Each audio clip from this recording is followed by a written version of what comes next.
Hi hello ಎಲ್ಲರಿಗೂ ನಮಸ್ಕಾರ. Welcome back to our YouTube channel. ಇವತ್ತಿನ ಒಂದು ತರಗತಿಯಲ್ಲಿ ಸೈಕಾಲಜಿಗೆ ಸಂಬಂಧಪಟ್ಟಂತೆ ನಾವು ಅಂತರ್ಗತ ಶಿಕ್ಷಣದ ಪರಿಕಲ್ಪನೆ ಮತ್ತು ವಿಶೇಷ ಅಗತ್ಯವುಳ್ಳ ಮಕ್ಕಳನ್ನ ಹೇಗೆ ಅರ್ಥೈಸ್ಕೊಳ್ಳೋದು ಅನ್ನೋದ್ರ ಬಗ್ಗೆ ಸಂಕ್ಷಿಪ್ತವಾಗಿ ನೋಡ್ತಾ ಹೋಗೋಣ.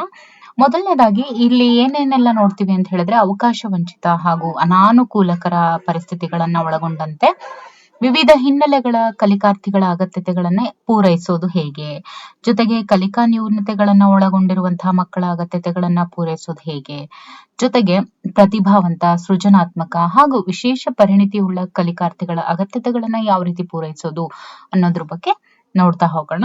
ಮೊದಲನೇದಾಗಿ ಸಮನ್ವಯ ಶಿಕ್ಷಣ.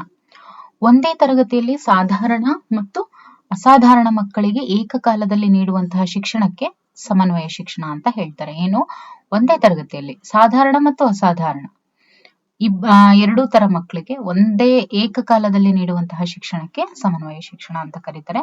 ಇನ್ನು ವಿಭಿನ್ನ ಸಾಮರ್ಥ್ಯ ಇರುವಂತಹ ಮಕ್ಕಳಿಗೆ ಅವರದೇ ಶೈಲಿಯಲ್ಲಿ ನೀಡುವ ಶಿಕ್ಷಣವು ಕೂಡ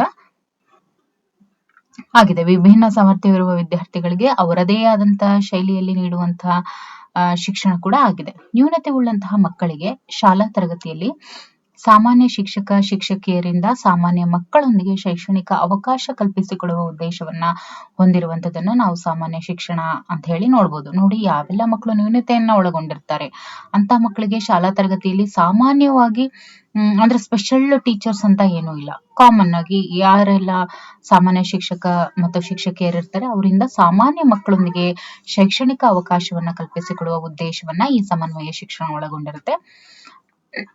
ವೆರಿ ಇಂಪಾರ್ಟೆಂಟ್ ನೋಡಿ, ನ್ಯೂನತೆ ಉಳ್ಳ ವ್ಯಕ್ತಿಗಳ ಹಕ್ಕು ಕಾಯ್ದೆ ಅಂತ ಇದೆ.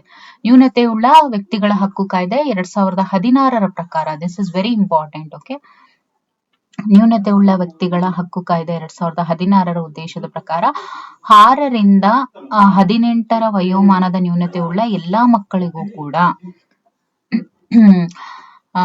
ಉಚಿತ ಮತ್ತು ಕಡ್ಡಾಯ ಶಿಕ್ಷಣವನ್ನ ನೀಡುವಂಥದ್ದು ಕೇಂದ್ರ ಹಾಗೂ ರಾಜ್ಯ ಸರ್ಕಾರದ ಆದ್ಯ ಜವಾಬ್ದಾರಿ ಆಗಿರುವಂಥದ್ದು. ಇನ್ನು ಸಾಮಾನ್ಯ ಶಾಲೆ ಅಥವಾ ವರ್ಗ ಕೋಣೆಯಲ್ಲಿ ವಿಶೇಷ ಅಗತ್ಯವುಳ್ಳ ಮಕ್ಕಳಿಗೆ ಸಾಮಾನ್ಯ ಮಕ್ಕಳೊಂದಿಗೆ ಶಿಕ್ಷಣವನ್ನ ಒದಗಿಸುವುದು ಸಮನ್ವಯ ಶಿಕ್ಷಣದ ಉದ್ದೇಶ ಆಗಿದೆ. ಇನ್ನು ಈ ಒಂದು ಸಮನ್ವಯ ಶಿಕ್ಷಣದಲ್ಲಿ ಸರ್ವರಿಗೂ ಕೂಡ ಸಮಾನ ಅವಕಾಶಗಳಿಗೆ ಆದ್ಯತೆ ನೀಡ್ತಾರೆ. ಜೊತೆಗೆ ಸಮನ್ವಯರಿಗೆ ವಿಷಯ ವಸ್ತುವನ್ನ ಅರ್ಥೈಸಿಕೊಳ್ಳೋದಕ್ಕೆ ಇಲ್ಲಿ ಪ್ರಯತ್ನಿಸ್ತಾರೆ. ಇಲ್ಲಿ ಸಂಯೋಜಿತ ವ್ಯವಸ್ಥೆಯಲ್ಲಿ ಕಲಿಕೆ ಅನ್ನುವಂಥದ್ದು ಸಾಗ್ತಾ ಹೋಗುತ್ತೆ.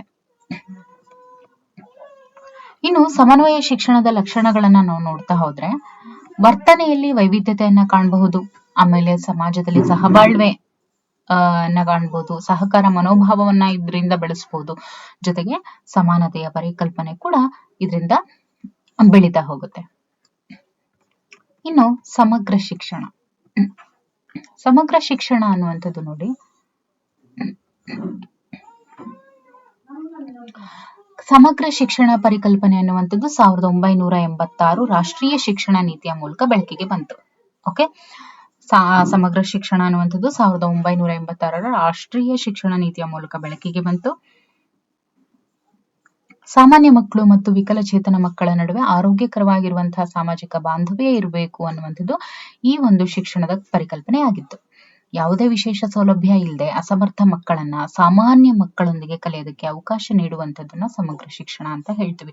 ನೋಡಿ, ಯಾವುದೇ ವಿಶೇಷ ಸೌಲಭ್ಯ ಇಲ್ಲಿ ಕೊಡೋದಿಲ್ಲ. ಅಸಮರ್ಥ ಮಕ್ಕಳನ್ನ ಸಾಮಾನ್ಯ ಮಕ್ಕಳೊಂದಿಗೆನೆ ಕಲಿಯೋದಕ್ಕೆ ಒಂದು ಅವಕಾಶವನ್ನ ನೀಡುವಂಥದ್ದನ್ನ ನಾವು ಸಮಗ್ರ ಶಿಕ್ಷಣ ಅಂತ ಹೇಳ್ಬೋದು.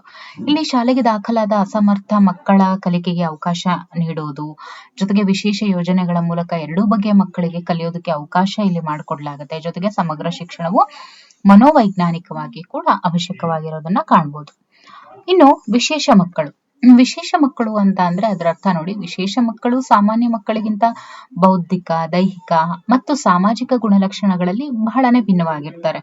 ವಿಶೇಷ ಮಕ್ಕಳು ವಿಶಿಷ್ಟ ಗುಣಗಳನ್ನ ಒಳಗೊಂಡಿರ್ತಾರೆ. ಜೊತೆಗೆ ಇತರರಿಗಿಂತನೂ ಭಿನ್ನವಾಗಿ ಇರ್ತಾರೆ. ಇವರಿಗೆ ಕೊಡುವಂತಹ ವಿಶೇಷ ಶಿಕ್ಷಣದ ಬಗ್ಗೆ ನೋಡ್ತಾ ಹೋದ್ರೆ, ಉಚಿತ ಮತ್ತು ಕಡ್ಡಾಯ ಶಿಕ್ಷಣದ ಅಡಿಯಲ್ಲಿ ವಿಶೇಷ ಶಿಕ್ಷಣವು ಕೂಡ ಒಂದಾಗಿದೆ. ಯಾರಿಗೆ ಕೇಳೋದಕ್ಕೆ, ನೋಡೋದಕ್ಕೆ, ಕಲಿಯೋದಕ್ಕೆ ಹೆಚ್ಚು ಕಷ್ಟವಾಗುತ್ತೋ ಅಂಥವರಿಗೆ ತಕ್ಕಂತೆ ಶಿಕ್ಷಣದಲ್ಲಿ ಮಾರ್ಪಾಡುಗಳನ್ನ ಮಾಡಿ ವ್ಯವಸ್ಥೆ ಮಾಡುವಂತಹ ಕಾರ್ಯರೂಪವನ್ನ ವಿಶೇಷ ಶಿಕ್ಷಣ ಅಂತ ಹೇಳ್ಬೋದು.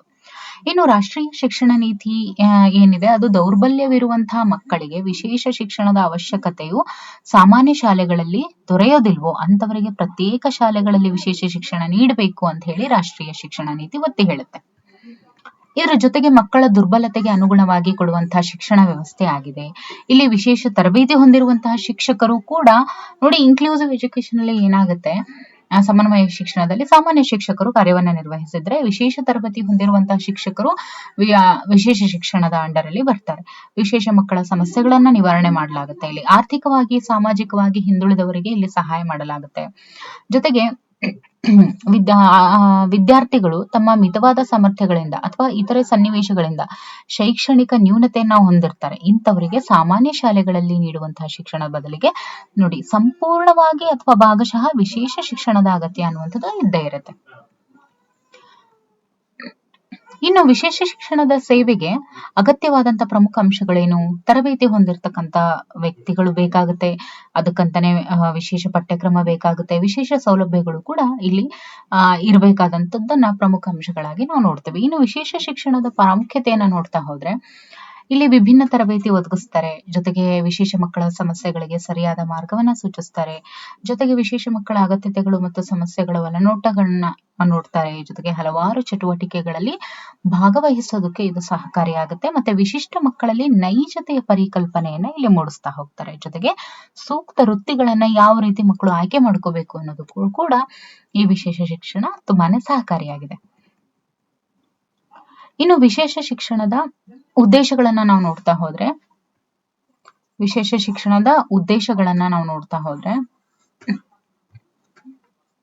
ವಿಶಿಷ್ಟ ಮಕ್ಕಳ ಸಾಮಾಜಿಕ ಮತ್ತು ವೈಯಕ್ತಿಕ ಹೊಂದಾಣಿಕೆ ಸಾಧಿಸೋದು, ಆಮೇಲೆ ಶೈಕ್ಷಣಿಕ ಸಾಧನೆಗಳನ್ನ ಉತ್ತಮಗೊಳಿಸೋದು, ಜೊತೆಗೆ ವಿಶಿಷ್ಟ ಮಕ್ಕಳ ಅಗತ್ಯತೆಗಳನ್ನ ಪೂರೈಸೋದಕ್ಕೆ ನೆರವಾಗೋದು, ಜೊತೆಗೆ ಸಮುದಾಯದೊಂದಿಗೆ ಸಮನ್ವಯಗೊಳಿಸೋದು, ಜೊತೆಗೆ ಸಾರ್ವತ್ರಿಕ ಶಿಕ್ಷಣದ ಗುರಿಯನ್ನ ಸಾಧಿಸುವಂಥದ್ದು. ಅದ್ರ ಜೊತೆಗೆ ಮಾನವ ಸಂಪನ್ಮೂಲಗಳನ್ನು ಕೂಡ ಅಭಿವೃದ್ಧಿಪಡಿಸುವುದು ವಿಶೇಷ ಶಿಕ್ಷಣದ ಉದ್ದೇಶಗಳಾಗಿರುತ್ತೆ. ಇನ್ನು ವಿಧಗಳನ್ನ ನಾವು ನೋಡ್ತಾ ಹೋದ್ರೆ ವಿಶೇಷ ಶಿಕ್ಷಣದಲ್ಲಿ ದೈಹಿಕ ಸವಾಲುಳ್ಳ ಮಕ್ಕಳು, ಜೊತೆಗೆ ಬೌದ್ಧಿಕ ಸವಾಲುಗಳನ್ನ ಉಳ್ಳಂತಹ ಮಕ್ಕಳು, ಜೊತೆಗೆ ಸಂವೇಗಾತ್ಮಕ ಸವಾಲುಗಳುಳ್ಳ ಮಕ್ಕಳು, ಮತ್ತೆ ಸಾಮಾಜಿಕ ಸವಾಲುಗಳುಳ್ಳ ಮಕ್ಕಳು, ಮತ್ತೆ ಶೈಕ್ಷಣಿಕ ಸವಾಲುಳ್ಳ ಮಕ್ಕಳನ್ನ ನಾವು ನೋಡ್ತೀವಿ. ಮೊದಲನೇದಾಗಿ ದೈಹಿಕ ಸವಾಲುಳ್ಳ ಮಕ್ಕಳು ಅಂದ್ರೆ ಮೂಳೆ ಮತ್ತೆ ಕೀಲುಗಳಿಗೆ ಸಂಬಂಧಿಸಿದಂತಹ ಸವಾಲು ಉಳ್ಳ ಮಕ್ಕಳು ಇರ್ತಾರೆ, ದೃಷ್ಟಿ ಸವಾಲುಳ್ಳ ಮಕ್ಕಳು ಇರ್ತಾರೆ, ಶ್ರವಣ ಸವಾಲುಳ್ಳ ಮಕ್ಕಳು ಇರ್ತಾರೆ, ವಾಕ್ ಸವಾಲುಳ್ಳ ಮಕ್ಕಳನ್ನ ನಾವು ದೈಹಿಕ ಸವಾಲುಳ್ಳ ಮಕ್ಕಳು ಈ ಒಂದು ವರ್ಗೀಕರಣಕ್ಕೆ ಸೇರಿಸ್ತೇವೆ. ಇನ್ನು ಬೌದ್ಧಿಕ ಸವಾಲುಳ್ಳ ಮಕ್ಕಳು ಅಂತ ಹೇಳಿದ್ರೆ ನೋಡಿ, ಇಲ್ಲಿ ಪ್ರತಿಭಾನ್ವಿತ ಮಕ್ಕಳು ಬೌದ್ಧಿಕ ಸವಾಲುಳ್ಳ ಮಕ್ಕಳು ಅಂಡರ್ ಅಲ್ಲಿ ಬರ್ತಾರೆ. ಆ ಒಂದು ಕೆಟಗರಿಯಲ್ಲಿ ನಾವು ವರ್ಗೀಕರಣ ಮಾಡ್ತೀವಿ. ಜೊತೆಗೆ ಮಂದಗತಿಯಲ್ಲಿ ಕಲಿಯುವವರು, ಮಾನಸಿಕ ಸವಾಲುಳ್ಳ ಮಕ್ಕಳು, ಸೃಜನಶೀಲರು, ಅಪೂರ್ಣ ಸಾಧಕರು ಕೂಡ ಬೌದ್ಧಿಕ ಸವಾಲುಳ್ಳ ಮಕ್ಕಳು ಅಂಡರ್ ಅಲ್ಲಿ ಬರ್ತಾರೆ. ಇನ್ನು ಸಂವೇಗಾತ್ಮಕ ಸವಾಲುಳ್ಳ ಮಕ್ಕಳು ನೋಡಿ, ಸಂವೇಗಾತ್ಮಕವಾಗಿ ವಿಚಲಿತರಾದಂತಹ ಮಕ್ಕಳು. ಇನ್ನು ಸಾಮಾಜಿಕ ಸವಾಲುಳ್ಳ ಮಕ್ಕಳು ಅಂದ್ರೆ ಸಾಮಾಜಿಕ ಅಸಮಾಯೋಜಿತರು ಅಂತ ಹೇಳ್ತೀವಿ. ಜೊತೆಗೆ ಬಾಲಾಪರಾಧಿಗಳು ಕೂಡ ಸಾಮಾಜಿಕ ಸವಾಲುಳ್ಳ ಮಕ್ಕಳು ಇದ್ರಲ್ಲೇನೆ ನಾವು ಈ ಗುಂಪಿಗೆ ಸೇರಿಸ್ತೀವಿ.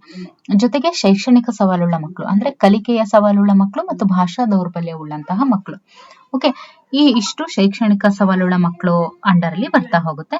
ಇನ್ನು ಇದಕ್ಕೆ